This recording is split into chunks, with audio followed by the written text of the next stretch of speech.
E aí pessoal, meu nome é Natan. E eu sou o Éder. E esse é o 24. Esse é o nosso primeiro programa, a gente está muito feliz de tirar esse projeto do papel. Há muito tempo a gente queria gravar esses vídeos do YouTube, mas a gente nunca tinha tempo, nunca tinha agenda, nem eu, nem o Natan. Não que hoje nós não estamos com uma agenda, mas a gente deu um jeito de gravar esses vídeos e a gente está muito feliz. Basicamente a gente vai falar sobre cinema, fazer análise crítica tanto de filmes que estão em festivais quanto de filmes que vão estrear no grande circuito aí. A ideia é a gente falar de filme bom, falar de filme ruim, é meio que traduzir uma coisa que a gente conversava em bar, conversava em fila para ir entrar no cinema, Sim. Uma coisa que a gente conversa muito o tempo todo. Sim. Vamos sentar, gravar, vamos ver se tem algum público que assista a gente. Bom, espero que vocês gostem, sejam bem-vindos. Vamos lá.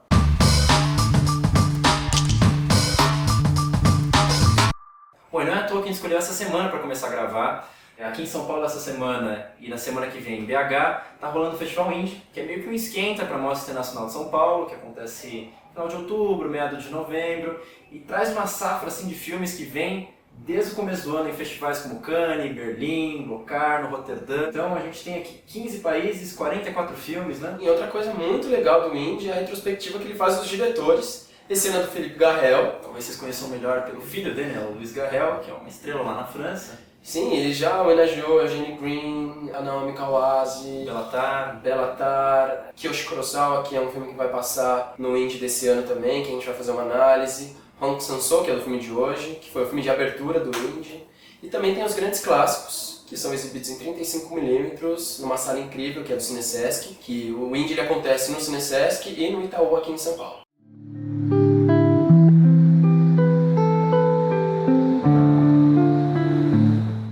Talvez os filmes que nós vamos falar aqui, eles ainda não tenham estreado na cidade onde vocês moram, talvez vocês não estejam em São Paulo, nem São Paulo estreou na verdade.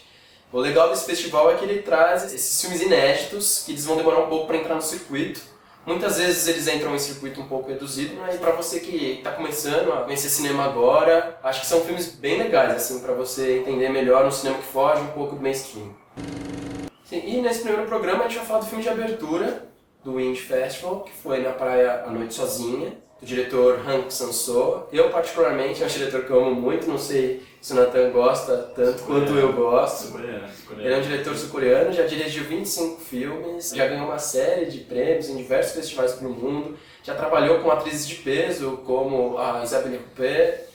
É um diretor, assim, forte. Muita gente conhece ele do meio cinematográfico e muita gente gosta também.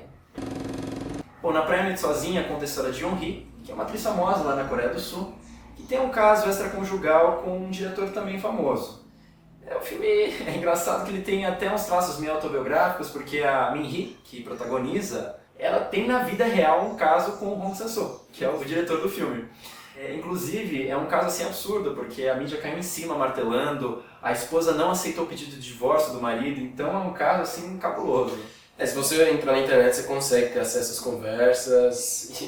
Eu mesmo, quando assisti o filme, eu não sabia dessas informações, enfim, extraconjugais. Depois que terminou o filme, uma amiga me contou essa história, eu fiquei um pouco chocado, assim, porque o filme é muito autobiográfico, é muito esse drama dela com esse diretor que nunca chega, desse amor que não acontece.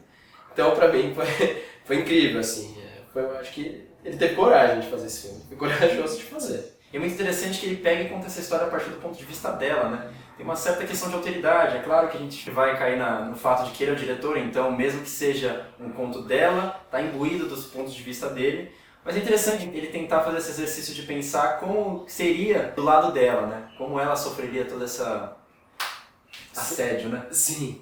O filme ele é bem interessante porque é um filme bem de ator, porque os planos são bem simples até, são composições... Quer dizer, eu não gostaria de falar simples, é claro que ela tem sua complexidade, mas é um filme que dá muita margem para os atores desenvolver. A impressão que eu tenho é que o filme ele acontece muito dentro do improviso, porque são planos longuíssimos e as conversas elas fluem de uma maneira tão natural que dá muito essa impressão de que eles não decoraram texto algum.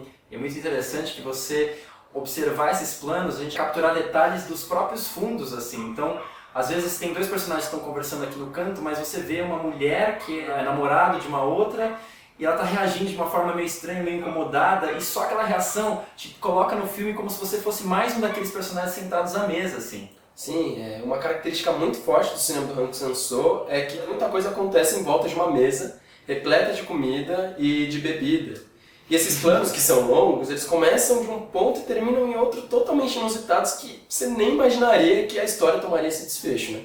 Uma coisa que eu acho ruim é que eu gosto muito de comida oriental e eu fico com muita fome assistindo o filme do Hong Sang-soo, toda vez saio morrendo de fome porque a forma como a comida é posta dentro da narrativa é quase um personagem. A comida e a bebida pra mim, acho que elas são personagens do filme.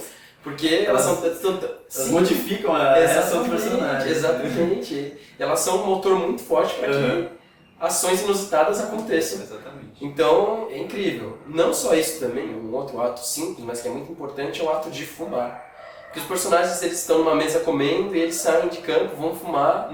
E quando você acha que é uma simples cena que eles estão fumando, um diálogo incrível aparece e uma outra cena inusitada acontece. É como se existisse um núcleo de pessoas conversando, só que se duas pessoas saem, elas mesmas têm relações próprias e criam todo um desdobramento narrativo que às vezes complementa as histórias que você já tinha escutado antes. Nesse sentido, todas essas coisas que a gente comentou lembram até muito, para você que gosta de referências, no cinema do John Cassavetes, que era um diretor da década de 60, lá nos Estados Unidos, né, criou todo o cenário independente. Ele também colocava planos longuíssimos, às vezes picotados, às vezes, mas sempre no mesmo ambiente. Então, por exemplo, aquele filme Os Maridos, ele mostrava assim, uma cena de 30 minutos de pessoas conversando, se xingando, se maltratando, e você começava a sentir um desconforto assim, latente, era um negócio assim, muito forte. E o Hong Sang-soo faz isso também hoje em dia. É uma estética assim, um pouco mais sublime, mais observadora, mas também muito potente. Assim. Pra quem gosta do cinema do Hong Sang-soo, os filmes dele às vezes parece que eles têm uma continuidade, eles tratam de histórias totalmente distintas, mas ao mesmo tempo parece que eles têm uma continuidade, né? O último dele, Certo Agora Errado Antes, ele dialoga muito bem com esse, eu não sei se é porque ele usa muito os personagens não, mas os atores. Os mesmos, né? Sim, os atores que ele usou em filmes as temáticas que envolvem até inclusive o cinema, né? Essa coisa meio metacinema. Exatamente, ele sempre cita algum ponto do cinema dentro dos filmes dele. Ou existe uma atriz, ou existe um diretor, ou existe uma equipe de produção ali nos filmes dele. Mas o interessante é que ele não toma assim, o cinema como contar o fazer cinematográfico. Ele pega, por exemplo, um diretor e trata ele como se fosse um pintor. Pega uma atriz e trata como se fosse cozinheiro. É como se fosse um ofício do dia a dia. Ele está contando a vida dele. Por isso que é bastante autobiográfico, inclusive. Então, nessa questão dos planos serem bastante longos, a gente percebe que o trabalho dos atores é bastante demandado, assim. E no caso, a protagonista se sai muito bem. A Min-hee, inclusive, chegou a ganhar o prêmio de melhor atriz lá no Festival de Berlim, né? Assim, é uma performance muito forte, porque ela tem uma coisa assim que os sul-coreanos chamam de egg, que é aqueles jovens meio cute, assim, meio fofinhos, mas que ela consegue extravasar isso. Então ela traz em algum outro momento, por exemplo, quando ela bebe ou quando alguma pessoa fala alguma coisa que ela não gosta, ela vai lá e martela o cara e não tem nem dó. Assim. Ela se transforma em outra. Você vê muita verdade no olhar, nos gestos. Ela me convence como uma pessoa bêbada. Assim, de fato. Totalmente. Eu não sei se tem bebida alcoólica de verdade, quem sabe, né? Não sei.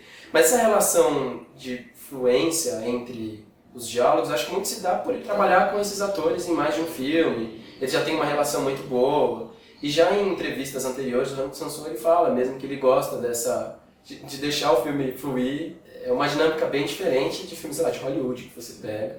É interessante reparar até que, por exemplo, vários personagens indagam ela sobre quantos anos você tem, há quanto tempo você está aqui em Berlim.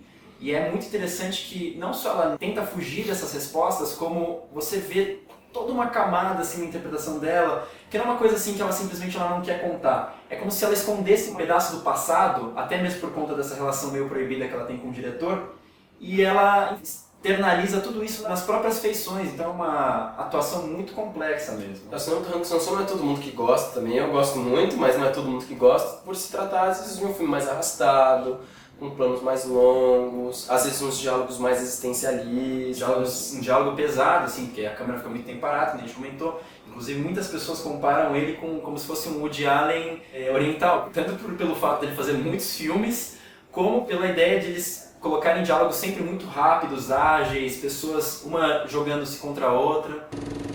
Bom, por outro lado, por mais que eu goste dessa estética de planos mais longos, uma coisa que me incomodou muito foi a escolha dele usar uns zooms em umas horas meio anticlimáticas. De repente, por exemplo, a pessoa está prostrada no chão rezando e ela vai lá e dá um zoom como se fosse aumentar, não sei se você sentiu isso, mas me soa até meio cafona, assim, saca? Eu discordo, cara. Eu acho que é uma característica já que ele usou em outros filmes, desse zoom. E eu acho que ser anticlimático não necessariamente é algo ruim. Eu acho que ser anticlimático também faz parte do filme. Talvez pode ser uma ferramenta narrativa ali que ele usa bastante interessante. Ele dá um recorte na história, uma determinada ação. Eu acho totalmente pertinente ao cinema dele. Eu acho que não é jogado, eu acho que não é cafona. Eu acho que ele faz e está muito ciente do que ele está fazendo. Então eu gosto, assim, eu acho interessante. Bom, apesar dos poréns ou não, é um filme muito leve, mas ao mesmo tempo muito complexo, tanto pelas atuações, pelas temáticas, ele conversar sobre relacionamento, sobre se sentir amado, não se sentir amado, e ao mesmo tempo você sentir um vazio muito forte dessas personagens, porque elas muitas vezes não conseguem comunicar, você percebe que elas apenas sentem, e isso é muito poderoso, assim. Então, por conta disso, é muito interessante até mesmo pensar no título do filme, assim, Na Praia à Noite Sozinha. À noite, de fato, elas nunca vão na praia, é uma coisa meio de dia, de tarde. Essa noite, pelo menos, o que eu pensei foi que ela pode significar uma coisa mais metafórica, assim, essa desilusão, essa solidão das pessoas na praia, que tem sempre essa ideia muito de fuga, né? Já desde Truffaut lá, naquela cena final dos Incompreendidos. Então, como se fosse esse escape que as pessoas procuram, mas nunca conseguem chegar. É isso aí, provavelmente esse filme ele estreia em breve. Não sei, nós não sabemos ainda a data. Não, mas é quase certeza que será distribuído. É claro que em salas menores, por menor tempo. E acho que no Brasil inteiro, não só em São Paulo, mas em cidades, algumas cidades pontuais. E é isso, espero que vocês tenham gostado bastante do vídeo. Corram pro Festival Indie. Corram pro Festival Indie. Em São Paulo ele vai acontecer até quarta-feira. Isso, ele tá acabando, mas ainda tem muito filme bom pra ver.